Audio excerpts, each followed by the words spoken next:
Well, China has released its national plan for the implementation of the 2030 Agenda for Sustainable Development. Chinese Premier Li Keqiang issued the plan at the United Nations headquarters when he chaired a roundtable on the Sustainable Development Goals. The five-part plan includes China's achievements and experience in implementing the Millennium Development Goals. It lays out China's development policy and its efforts to help other developing countries make progress in achieving the goals.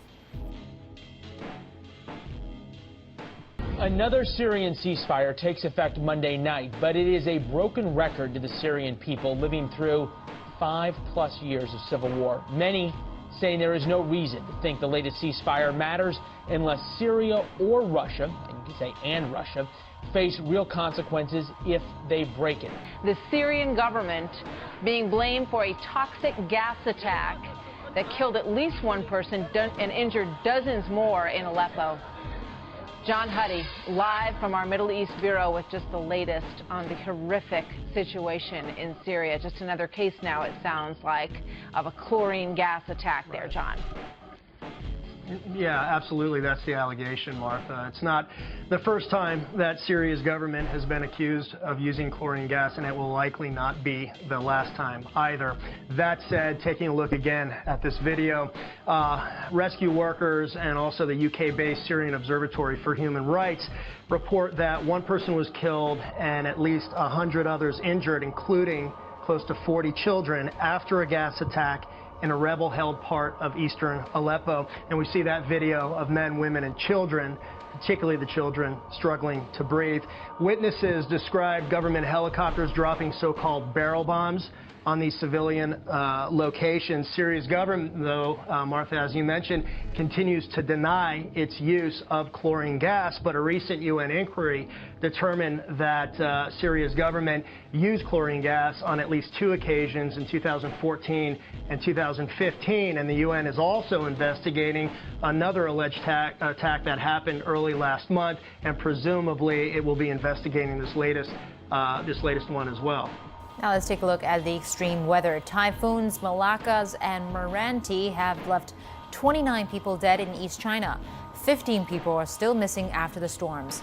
Featuring devastating gales and downpours, the typhoons ripped through much of the region since last Thursday, including the provinces of Jiangsu, Zhejiang, Fujian, and Jiangxi, as well as the city of Shanghai. More than 7,000 houses collapsed, while a further 61,000 were damaged. As many as 600,000 people were evacuated to safer places. Total economic losses are estimated to be more than $2 billion.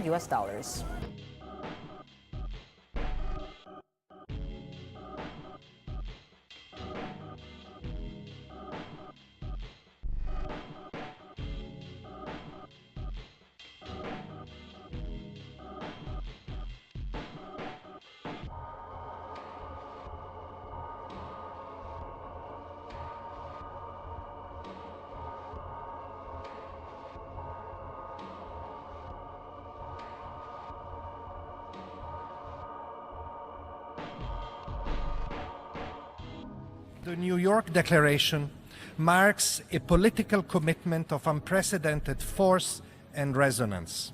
It fills what has been a perennial gap in the international protection system, that of truly sharing responsibility for refugees in the spirit of the United Nations Charter. The declaration outlines recommendations on how to take in, support, and ensure the safety of refugees, migrants. UN Secretary General Ban Ki-moon has called for cooperation to address the challenge. The UN says there are roughly 65 million people today who have been driven from their homes, and about 21 million of them are refugees. 3 million are asylum seekers, and over 40 million are internally displaced persons.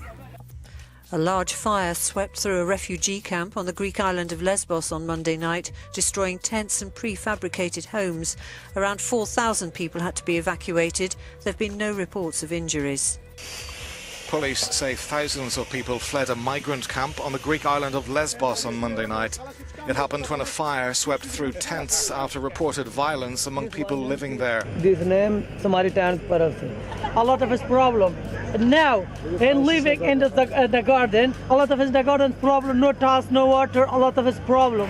About 60% of the camp has been destroyed by the fire, causing thousands to seek shelter on the island's streets. More than 5,000 people lived on the island's camps. They were designed to house 3,500. Lesbos is a main destination for migrants looking for a better life in Europe.